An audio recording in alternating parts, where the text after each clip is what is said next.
Hello, everyone. Thank you so much for joining us this evening. This is going to be a great conversation with director Maribeth Romslo. But first, I've got some things I want to talk about. Thank you for being here with us for this Q&A. Do use the Q&A function, and we'll be bringing in your questions as well. But we'd like to thank all of the festival supporters and the sponsors for tonight's film, Rogers and Gray Insurance Agency. So this film festival is really made possible by the assistance and the support of many people, and we hope that we can count on you going forward to continue bringing these great conversations and these films to the Woods Hole Film Festival, especially in this fabulous new virtual screening platform. It's just a lot of wonderful things have been happening in a year where we questioned whether we could bring a festival. And because of you, we're here, and it's so wonderful. A couple other notes: all films are eligible to receive both an audience and a jury award. So you can vote for the audience award for the feature films in the platform for the screenings. On the home page of the home of each image, you'll see that there's a 5-star next to the box that says watch later. So that's where you can go ahead and vote. Make sure you do your voting. So we're going to get right into this. I want to welcome Maribeth. Hi, thanks for having me. I'm so excited to speak with you about this film. I want to read the synopsis for our audience here. The student journalists at Marjorie Stoneman Douglas High School navigate their school mass shooting, both the survivors and journalists, exploring youth free speech and history in America. Raise Your Voice connects the Parkland students to a broader story about young voices and their power through social movements. This film is so inspiring to watch. And I would like to start right off with, how did this film get to you as the filmmaker? Well, it really started the night of February 14th, 2018. It was the shooting had happened, the mass shooting at Marjorie Stoneman Douglas High School in Parkland. And like many people, I was watching on the news, just the horror unfold, and just heartbroken again that this keeps happening in our country. And I was really struck by one of the teachers that was interviewed, Melissa Falkowski. She was interviewed by Anderson Cooper that night, and she's one of the journalism teachers at Stoneman Douglas. And she had really said something that spoke to me about, like, we're failing our kids. The government's failing our kids if they can't go to school and be safe. And yet she also talked about how, as she hid these kids in the closet for 2 hours of the newspaper room, they were talking about how they had to scrap the current issue that they were working on, that whatever was going on out there was going to be something that as journalists they needed to adapt and pivot and report on themselves. So her story just really captivated me, and I just reached out to her and I said, I don't know what I'm really asking here, but I'm really inspired for a number of reasons. I was a student journalist myself in high school and college. I'm the mom of 2 kids, and I have to talk with them about why they have code red drills at their school. And I'd like to explore something with you. So it just really started there, and she got back to me and we connected on the phone. And I ended up meeting her and her student journalism team in DC for March for Our Lives. That was our first day filming. And the project really unfolded from there. I didn't know if I was making a short or a feature. I kind of ended up somewhere in between. I kind of have like a long short or a short feature. But as the story unfolded, it became clearer and clearer to me that it was a story about student free speech in America. And actually, while I was in DC, I met one of the other characters that really anchors the story in student free speech history, Maribeth Tinker.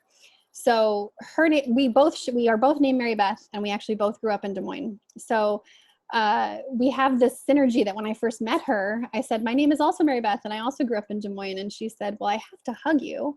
What a great moment. Yeah. And then she said, what are you doing? I said, well, I'm starting this early documentary about the student journalists from Stoneman Douglas.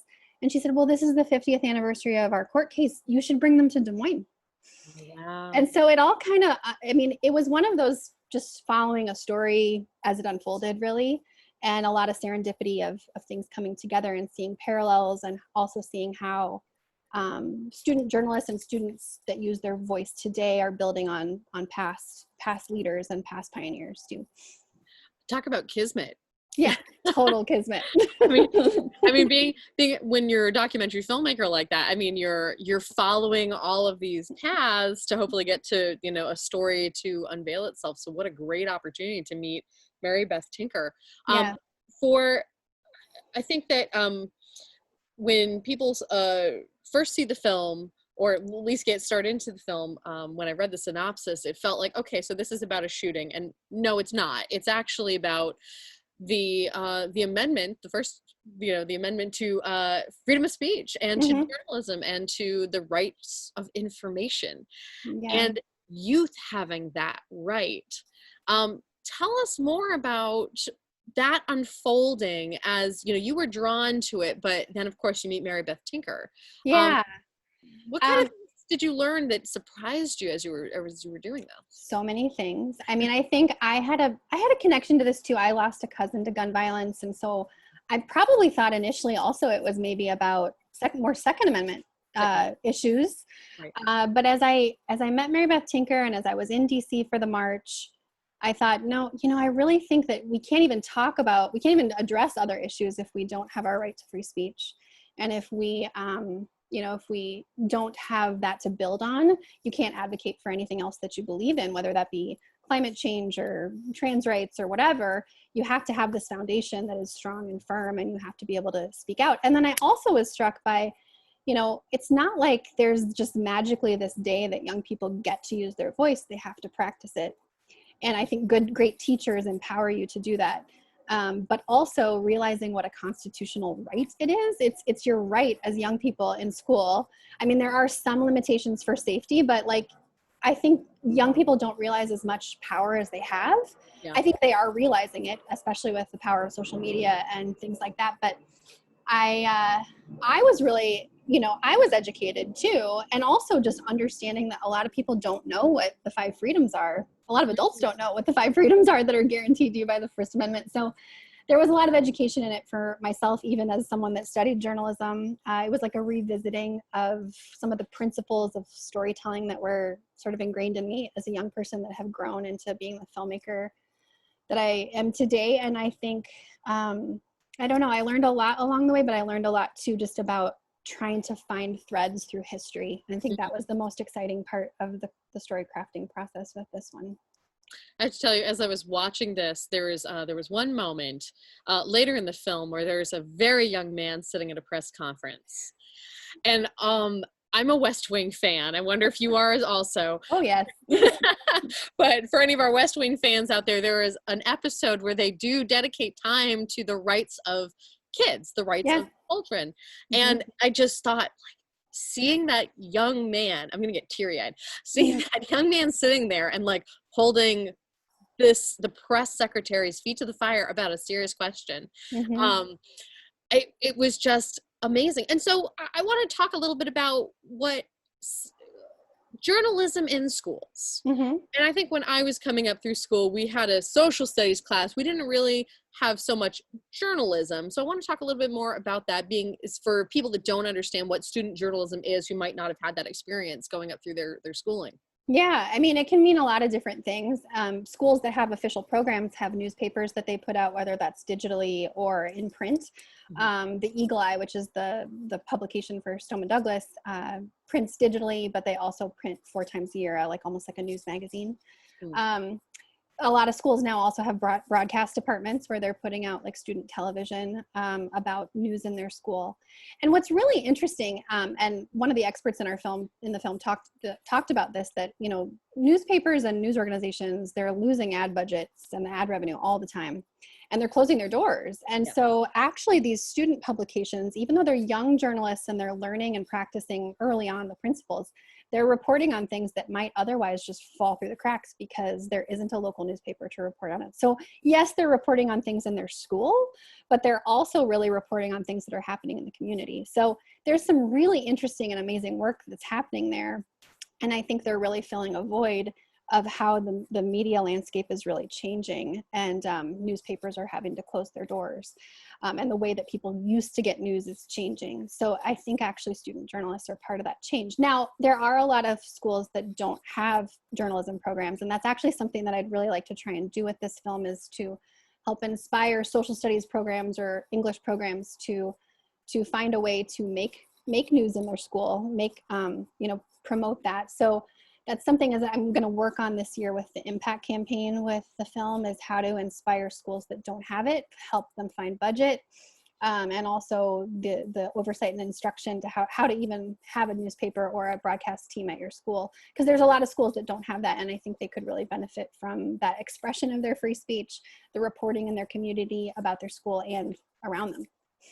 You know, I actually want to take a moment and talk to you about something you said, because tonight for Women in Film, we actually held another a talk about impact filmmaking. Impact documentary. So, and I think that might be kind of foreign to some filmmakers. So for our filmmakers who are documentary inspiring filmmakers, what does that really mean for you? And you touched on a little bit about the education piece, but I would wonder if you could elaborate on that a little bit. Well, I'm in the early days of it, and I'm kind of new to it as well, but I kind of have some ideas and visions about how I think this could be more than just a viewing experience, but it could actually intersect with action within communities. So I'm truthfully new to learning about the impact part of it too, but I also think it's really exciting because as someone that I direct, but I also love to produce, it's like you get to continue to produce your film even after it's done, because there's so much more to be done with it than just have people watch it, which is amazing. But like, if you have a film that's about a subject, about social justice, about change, about something that connects to civic action and duty, there's ways to engage communities, organizations to support it and amplify the voice of it so that it can actually have an impact. It can inspire young people to say, I want to use my voice in this way. I want to be a journalist, or I want to be an activist, and I know that I have the right to do so. Right. And let's talk about those rights, because I think a lot of these students, where they pivoted their news to reflect on a very serious issue, they just lost the lives of their classmates. Yeah. So they turned their paper and their journalism lens onto the issues that left them with dead friends. Yes. And it was met with a lot of ire. Yeah. And if you could talk a little bit about, as the film unfolds, you realize it's like, these are kids and they're trying to say something, and it seems like wanted to keep them quiet. Yeah, and I think I think that has been a trend for a long time with young people. It's like, oh, you don't know what you're talking about yet. You don't have experience yet. Oh, be quiet. Let the adults talk. And I mean, I think we can look at some of the problems in our society, and I think kids are getting fed up. Yeah. I think they're getting fed up with adults saying, we've got this, when they don't. Clearly. So I think they're empowered though too. I think, it's their voice, but they have to have advocates, and so they have to have people that have paved the way, like Maribeth Tinker and like their teachers, who say, you have the right to do this, and we're going to support you, and we're going to stand behind you and encourage you. I mean, Melissa Falkowski was really saying to her students the day after the shooting, there's a vigil and we need to report on it. And if you're not ready, that's okay. But no one can tell our story like we can. And we have a duty as journalists to do this. So, and if you didn't have a teacher or an advocate that was saying that for you, you might not go that route. But for a lot of these student journalists, it really was their therapy in lots of ways, or their outlet, how they wrote through tragedy. Mm-hmm. And I wouldn't say healing, because I think that's a tricky word with this. I think that they will carry it with them forever. Yeah. But I think the ability to express yourself is so important with any kind of trauma. And these amazing student journalists did that through journalism. What an amazing teacher. Oh, she is. What an amazing human. She really is. When we think about teachers and how they're treated in our society, we ask them to not only be with our children 8 hours a day, but then to leave them impacted and keep them safe. Yeah. And she's gone above and beyond, but she's led them and been able to guide them in that path. And tell us more about what's going on with her, because she's young herself. Very young. I think she and I are a very similar age. But she's been teaching for, I would say, 16 years, I think I remember. She sure looks young. Yeah. I looked at her, I was like, oh my gosh, she's got to be, anyway, continue. Yeah. I think, she's continuing to do what she does, which, year in and year out, she helps kids figure out how to write a newspaper. It's won a lot of awards, and she is very quick to point out they won awards before the tragedy. Yeah. And I knew that early on when I started reading their stuff. Like, they were reporting on rape culture and vaping and like all kinds of important, big, impactful things in their school. It's not like this tragedy made them journalists. They were already amazing journalists, but they had practiced that skill so that when this, when this terrible thing happened in their community, they knew how to use that tool to raise their voice, to share their story, to share the stories of the people that they lost. So, I mean, she and a lot of the other, I've met a lot of other teachers at Stoneman Douglas, and they were all, I mean, they all have their own stories of how they protected these kids, how they empowered these kids afterwards, how they helped support their community, and how they needed support too. I mean, they're humans that went through a tragedy, and they were scared for their own lives too. So I was just really honored to get to know several of them who were very supportive of the filming and telling the story. Tell us what it was like, from a documentary standpoint, getting to interview these kids and what that experience was like for you. I wanted to just make sure I was being really respectful, of course. And actually, let me backtrack 1 second. When I proposed this to Melissa Falkowski, I said, I'd love to come meet you in DC. She was like, well, it's fine by me, but it's really up to the kids. It's not my decision. Right. So I made a very short pitch video for the kids. And I said, I'm a mom in Minnesota. I've made these kinds of films. I'm interested in your story because of this. I'd love to come meet you in DC and start exploring this. And if you want to tell me to walk away, I'll respect your space. But I just want to start there. So I started very slowly. I didn't ask a big ask to start. And I also had to figure out who were the students that were most receptive to sharing in this way. And so it was a little bit of an unfolding process. I did talk to some of them early on, but really the strong interviews came once I had built relationships with the main characters in the film. And they were really looking back on how that experience had impacted them.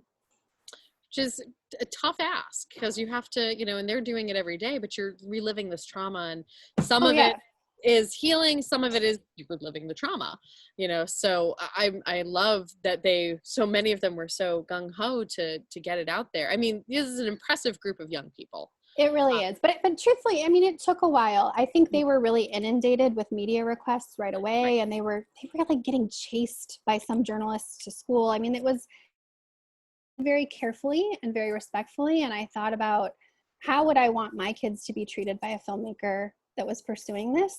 And I took that approach at all times, saying this is your story. I'm here to help amplify it and tell it. But I want to respect that, it's not that they are my kids, but I definitely tried to think if there was someone that was going to make a story about my kids, how would I want them to act towards my kids? And I just tried to let that kind of guide me with how I talked with them, how I built relationship with them, and ultimately how I interviewed them. And when you went to meet them for March for Our Lives, which is, I mean, that's your first meeting with them, and what a way to go in. It's okay, hundreds and thousands of kids, and I mean, an overwhelming moment in itself. What was that first meeting like?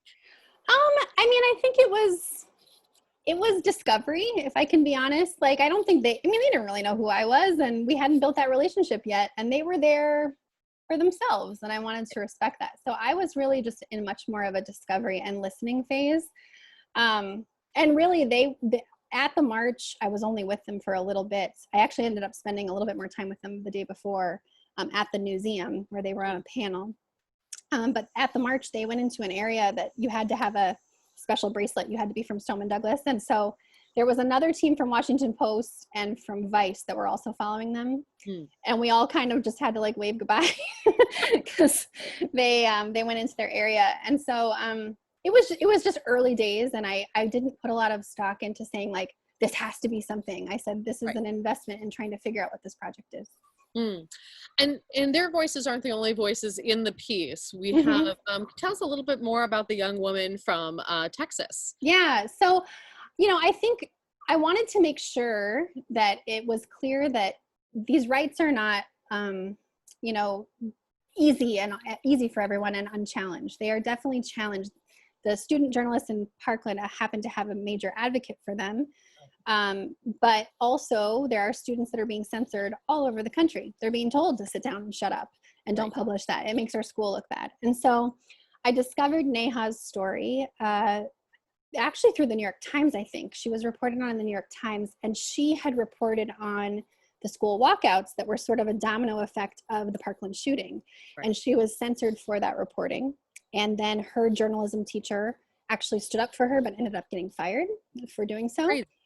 And then she's like this powerhouse who's lobbying for legislation and speaking out about student censorship. And so I knew her story needed to weave into there to both show, to show that the rights are still being challenged even though they're established. Right. And also that sort of there's an interesting intersection, a different intersection between journalism and advocacy than the Parkland students. I mean, she's actually learning how to be a lobbyist. Yes. For legislation. So it was another way to kind of weave in a different part of your First Amendment rights, which one of your First Amendment rights is the right to petition, which is exactly what she's doing. And I love there was a moment too in this where she's talking about, I got to go to prom. I'm probably not going to sleep for 12 hours, but there she is and she's ready to go. Yeah. And it's like, man, how, and she was eloquent and she came up and ended and she goes, and now I will take your questions. No. It's like as you're watching the film, you're going, yeah, she will. She will take your question, She will. Yeah. She's all of them are amazing. And they give me a lot of hope for just these, and they happen to all be young women that ended up in my story, but they really have a strong understanding of the power of their voice and they're not afraid to use it. And something to that, this film is chock full of women. Yeah. I gotta say, what I'm wondering if that is, being somebody who works in a newsroom, you have as well. Newsrooms are shrinking. I have to say, in my newsroom, we are overwhelmingly women. Mm-hmm. Is this a pattern you think you're seeing, or what do you, as you were working on this film, can you equate that to anything? I just thought that was adjacently interesting. I don't know. Yeah, I mean, I think there's part of it that's as a female director. You often gravitate to just telling stories of women or other groups that you identify with. And so there's probably a bit of that, but it also just happened to be that I connected with Melissa and the students on her team that stood out as wanting to be part of this and as a natural fit were women, Maribeth Tinker. So it kind of ended up that way. It wasn't really by design or that I'm going to go tell a story about female journalists. Yeah, I was thinking that it was not, it just was, like I said, adjacently very interesting. He's like, look at all those women doing their thing. Yeah. And remind our audience that we are speaking with Maribeth Romslo from the film Raise Your Voice. And if you have questions for Maribeth, do put them in the Q&A and we will ask them. Otherwise, I'm just going to keep talking to her because I have so many wonderful things to talk about. Tell me more about Maribeth Tinker. She, first of all, the access that you got to her, the Kismet situation is wonderful. What was that like when you finally got to sit down and talk with her? Well, so I had met her at the museum. The Parkland students were part of this panel discussion in the theater there. And right afterwards, a bunch of the Parkland students had flocked to her. There was like a crowd around her, like she was like Beyonce. And I said to my friend who was there helping me, I said, who is that? I was like, it's not Elizabeth Warren, but like, who is that? Who is that woman? And as we got closer, I heard them say, oh, Miss Tinker. And I remembered back to like civics class, and growing up in Des Moines, we had definitely learned about Tinker v. Des Moines, about this court case, because it's a pretty famous like Supreme Court case connected to the town we grew up in. But I wasn't yet immersed in the First Amendment side of this, so I hadn't thought of it. And I don't know, she is a very open advocate just for young people.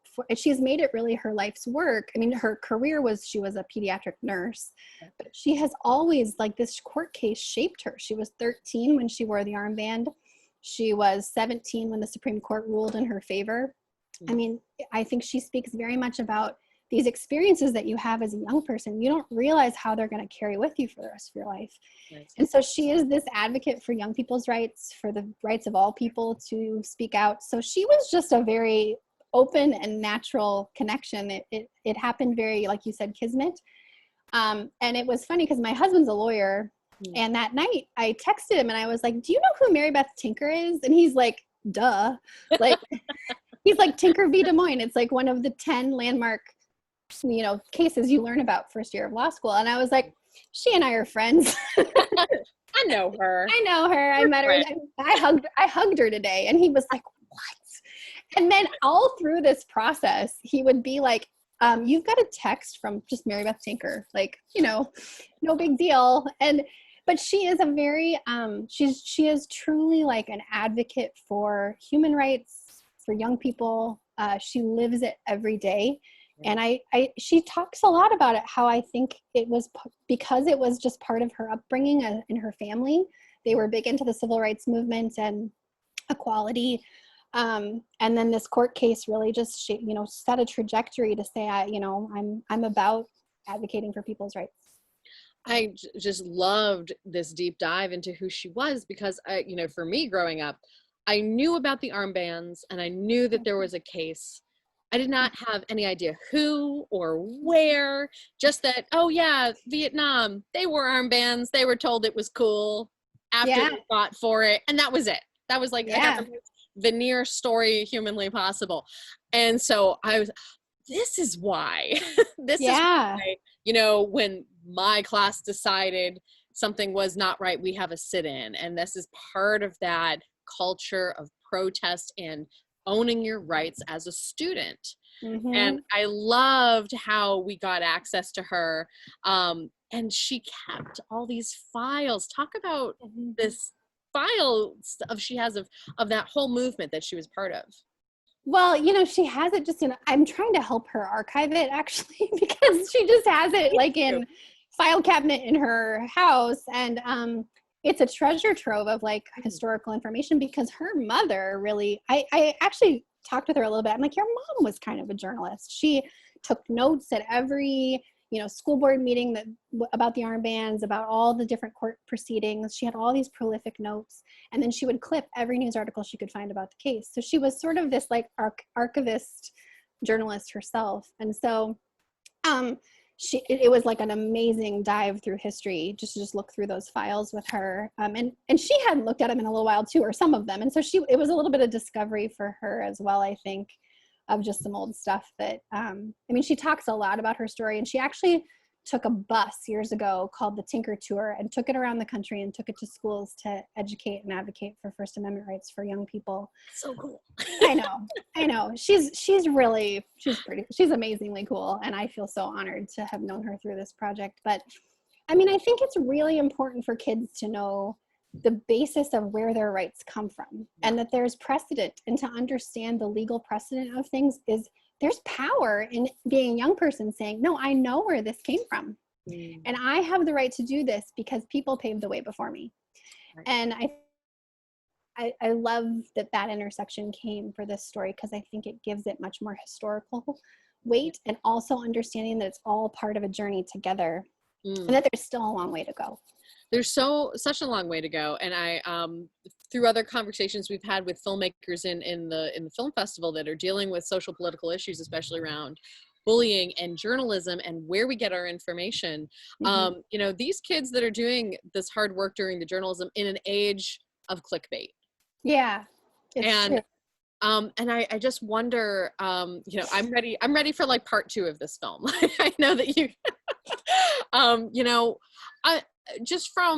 I'm wondering, it's not overtly in the film, but the journalism that they're doing and then the advocacy on top of it, how do they feel about some of the things that have been going on with social media, especially in reaction to, you showed some of the news reports there, they want to take away our guns and they, all of those very heated conversations and what happens online.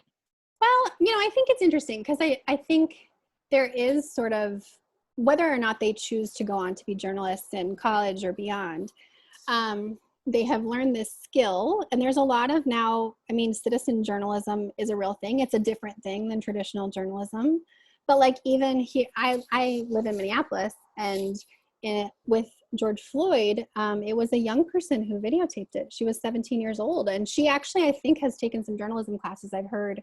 But she's essentially suddenly a citizen journalist, because recording this and documenting this thing that has rocked the world wouldn't have happened if she hadn't turned on her camera phone. So I think there's a really powerful thing about the different facets of journalism and the different ways that having these techniques in your techniques or skills, I guess I should say, in your educational makeup Right. makes you ready to go out in the world. I mean, I think these kids have grown up with social media. They don't know any different. Like they don't know, like I talk to my kids and they're like, wait, you didn't have a phone? And Yeah. no, I mean, we had one that attached to the wall, but it's just a different world to grow up with it. I think they view it as a tool. I think they understand the pitfalls of it in a way that, is because it's more organically part of just their upbringing. And I think they also understand the power of it. So I don't know. I think they also had to be really cautious too about being able to learn how to shut off some of that stuff. Cause there's a lot of criticism and haters and they're also just 15-year-olds, that are learning how to be in the world, let alone learning how to deal with trolls. So luckily they had a lot of great support, and I think that they are very strong individuals, but I think it's a delicate thing to figure out because the world of social media it's good, bad, and ugly all at the same time. I know, so we could have a whole nother conversation about social media and the intersection of journalism, but I just think, your film coming out in a time where news gathering and access to information is under attack. Yeah. The way that this particular administration has decided to approach the news conference and the press conference and the control of information.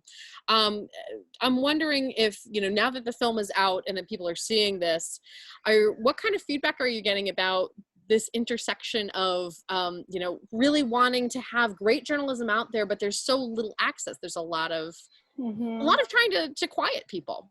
Sure. Well, I think that's a good question. And I don't know that I totally have the answer. But I think that if you subscribe to the idea that when journalists are present, less corruption happens. And whether that means it's a student journalist or a citizen journalist or the New York Times, having a journalist in the room makes a difference. Even if nobody reads your story, because it just means that there's some oversight and there's some accountability. And so I think just ways that we can encourage that on a big level, subscribing to newspapers, making sure they don't die, subscribing to newspapers that you believe are doing strong journalism, and then also really encouraging, I think young people, I think I kind of think they're the answer. In lots of ways, because I think that they also have a perspective that is different, and they are looking at their future, in a different way. So they give me a lot of hope, and I hope that these young people continue reporting in their own ways, whether or not they end up as professional journalists. I think the work that they do is really important. They're walking away with media literacy, and that's it's not even with our school systems, and kind of what I was taking away from the film as I was watching it is that they might not go on to be journalists, but they have a real deep understanding of the media literacy, and how does that get perpetuated within our education system, knowing those rights, knowing what's journalism and what's clickbait. Right. And I think good journalism education teaches you how to question things. Yes. I think it teaches you how to ask questions, be skeptical when your gut says, this doesn't feel right, or this doesn't feel authentic. Yeah. Because I think in good journalism and in good filmmaking, you're looking for authenticity and you're trying to help understand people. And I think if you've practiced that, you have a better critical sense for if it's there or not. And I absolutely, good filmmaking does that too. And so just kind of to talk more about your filmmaking process. So this whole film, from start to end, you're looking at about 2 years? Yeah, it was just about 2 years. I started March of 2018, and I wrapped just as the pandemic was coming to America. So it is freshly out there. Yeah. So talk about your team and what that looked like to put together a piece like this. Well, I mean, this was a very scrappy production that I wore a lot of the hats. I definitely had collaborators, but I'm the director, the producer, cinematographer, the editor. I have a lot of story producers that are trusted collaborators from lots of other projects that I trust their story sense and also fresh eyes when you just are too close to it. That I had amazing collaborators in that sense, and then obviously post-production people. But it was really just a gathering and letting it evolve, and then really it took editorial shape from like August till February. Wow. I mean, that's a daunting task. And I love, just from the documentary standpoint, how it flows, how Thank you you. bring us from point A. And I wanted to talk a little bit about the choice in the opening for using the text message overlay. I want to know where that came from. Well, it came from when I talked early on with Melissa Falkowski. I think it might have been on that first phone call together where she told me that she messaged the kids, and she messaged them that night, and she told them that they had a duty as journalists. And so a little bit down the way, I said, you know, do you have those text messages? I'd love to see them. And rather than having her talk about them, I thought it would be powerful to see them. And I think it's also a nod a little bit to, you know, the digital age that we're in. Yep. And also how quickly we communicate with each other. So it just felt like the natural end to me. It connected to the immediacy of dealing with that tragedy, but also the call to be journalists that was very authentic. And I loved it that it was in her own words. I mean, those are exactly the texts that she sent to her student journalism team that night after the shooting. It's a very powerful call to action. Mm-hmm. And I'm gushing. I love that opening moment. I thought that was wonderful. As we put together a film like this, there are always things, like you said, you didn't know going into it whether it was going to be a short, whether it was going to be a feature. But what were some of the joys, and what were maybe some of the things that you had to let go?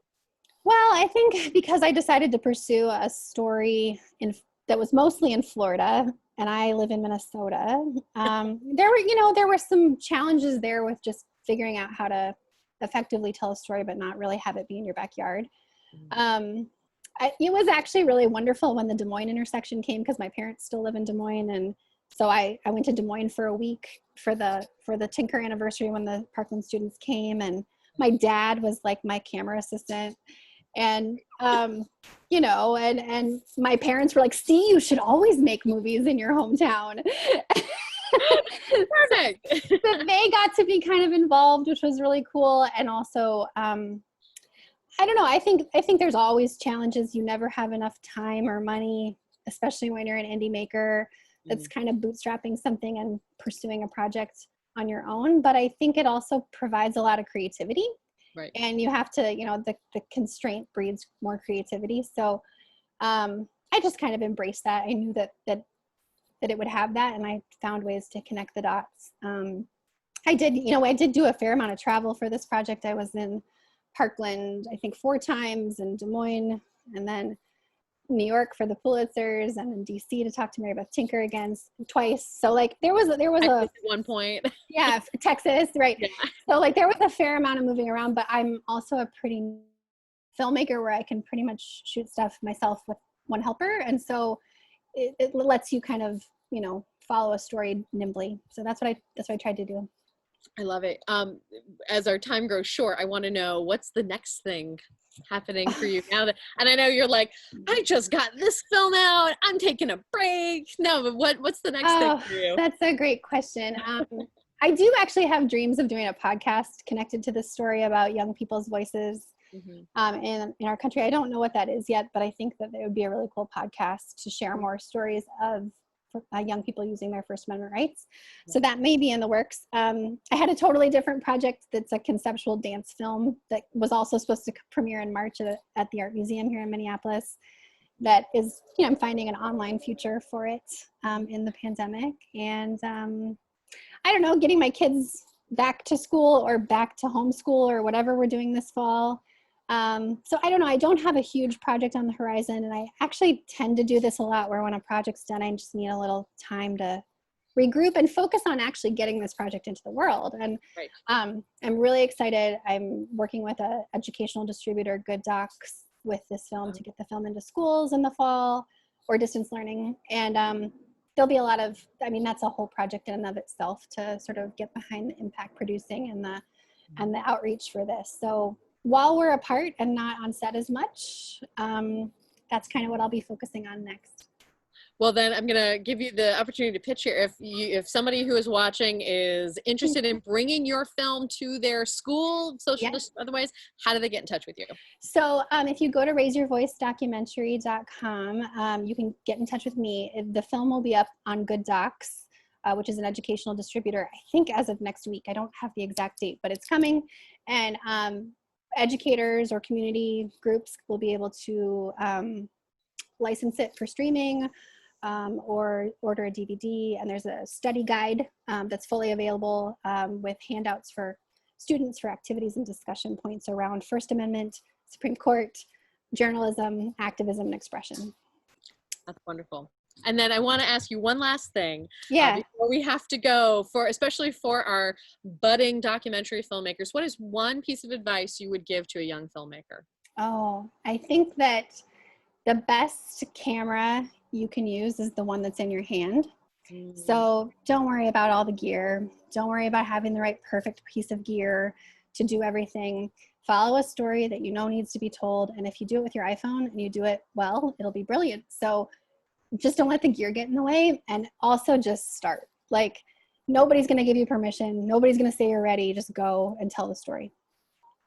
Perfect. Thank you so much. So for our audience, it's Maribeth Romslo. The film is Raise Your Voice. You can watch it online for the Woods Hole Film Festival until August 1st.